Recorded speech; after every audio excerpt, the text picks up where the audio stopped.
তো hello guys, কেমন আছো তোমরা সবাই?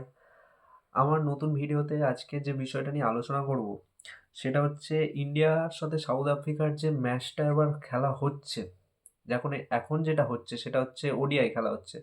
এরপরে হচ্ছে টি-20 হবে। তো টি-20 সিরিজের 15 জনের সদস্যর দলটা ঘোষণা হয়ে গেছে। তো সেই দলটাতে কে কে চান্স পেয়েছে সেটাই তোমাদের আজ জানাতে এসেছি।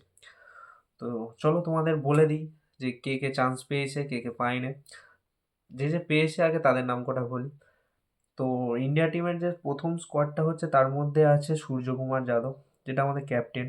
ভাইস ক্যাপ্টেন শুভমান গিল, তারপরে অভিষেক শর্মা, তিলক বর্মা, হার্দিক পান্ডিয়া, শিবম ডুবে, অক্ষর প্যাটেল, জিতেশ শর্মা, সঞ্জু স্যামসং, জাসপ্রীত বুমরা, বরুণ চক্রবর্তী, আর্শদীপ সিং, কুলদীপ যাদব, হর্ষিত রানা আর ওয়াশিংটন সুন্দর। তো যাই হোক, এই 15 জনের মধ্যে কয়েকজন কিন্তু চান্স পায়নি। যেমন হচ্ছে ধরো যশস্বী জয়সওয়াল, শ্রেয়াস আইয়ার, আর তোমার রিঙ্কু সিং, মোহাম্মদ সিরাজ। তো এদের কথা তো ছেড়েই দিলাম, এরা কবে চান্স পাবে আমি বলতে পারছি না এই মুহূর্তে, যতদিন গৌতম গম্ভীর আছে। তো যাই হোক, তো এই 15 জনের মধ্যে যে 11টা প্লেয়ার সিলেক্ট হবে, আমি আশা করছি এই 11টা প্লেয়ার সিলেক্ট হবে। আর সেই 11টা প্লেয়ার নাম তোমাদের বললি, তো তোমরা শোনো। এক হচ্ছে ওপেন করবে শুভমান গিল, দুয়ে অভিষেক শর্মা, তিনে সঞ্জু স্যামসং, 4 নম্বরে সূর্যকুমার যাদব, 5 নম্বরে খেলবে তিলক বর্মা, 6 নম্বরে খেলবে হার্দিক পান্ডিয়া, 7 নম্বর জায়গাটা নিয়ে একটু গন্ডগোল আছে। 7 নম্বর জায়গাতে শিবম ডুবেও খেলতে পারে, আবার 7 নম্বরে অক্ষর প্যাটেলও খেলতে পারে। এ হয়ে গেল আমাদের প্রথম 7টা প্লেয়ার। তারপর হচ্ছে 8 নম্বর।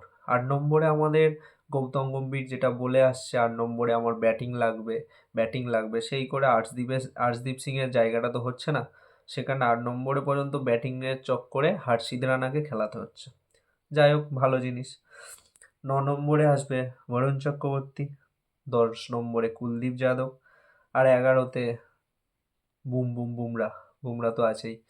তো বুমরা যেহেতু টিমে 15 জনের টিমে আছে, তো সেই জন্য বুমরা খেলবে, টপ 11-এ খেলবে।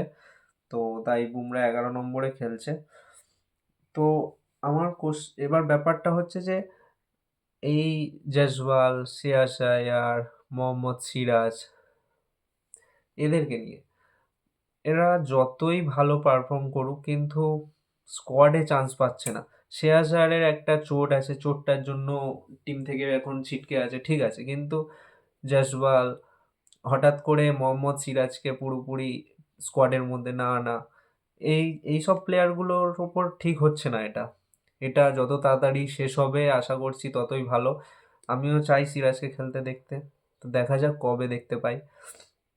তো আজকের মেন বিষয়টা যেটা ছিল যে ইন্ডিয়ার সাথে সাউথ আফ্রিকার স্কোয়াডটা অ্যানাউন্স হয়েছে, তো তোমাদেরকে স্কোয়াডটার ব্যাপারে জানানো, সেটা জানালাম। আর এখন তো ওডিআই খেলাটা হচ্ছে, তোমরা সবাই দেখছো Virat Kohli back to back 2টো সেঞ্চুরি করেছে, যেটা গোটা ভারতীয়র কাছে খুবই গর্বের বিষয়। যারা বিরাটকে তো ভালোবাসে তাদের কাছে একটা আলাদাই ব্যাপার। তো আর তার থেকে বড় হচ্ছে যে বিরাট কোহলি সেকেন্ড ম্যাচটাতে 100 করেছে, বাট ম্যাচটা হেরে গেছি আমরা, তো তার জন্য একটু মনটা খারাপ। জানি না 3 নম্বর ম্যাচটা কি হবে। তার মধ্যেই স্কোয়াডটা অ্যানাউন্স হয়েছে, আর একটা বিষয় বেরোলো যে স্কোয়াডটাই কে কে চান্স পেয়েছে। তো তাই আজকে তোমাদের জানাতে এসেছিলাম, তোমাদের জানালাম। আর সবচেয়ে গুরুত্বপূর্ণ বিষয় হচ্ছে খেলাটা হবে 9ই ডিসেম্বর থেকে, আর সন্ধ্যে 7টা থেকে তোমরা লাইভ দেখতে পাবে। যাই হোক, আজকের ভিডিওটা এইটুকুনি। তো তোমরা সবাই ভালো থেকো। আর যদি আমার ভিডিওটা একটু যদি তোমাদের হেল্পফুল মনে হয় তো লাইক করে অবশ্যই চ্যানেলটাকে সাবস্ক্রাইব করে নিও। যদি এরম ভিডিও আরও দেখতে চাও আমাকে কমেন্ট করো, আমি আরও চেষ্টা করব আরও ভালো করে ভিডিও বানিয়ে তোমাদেরকে দেখানোর জন্য।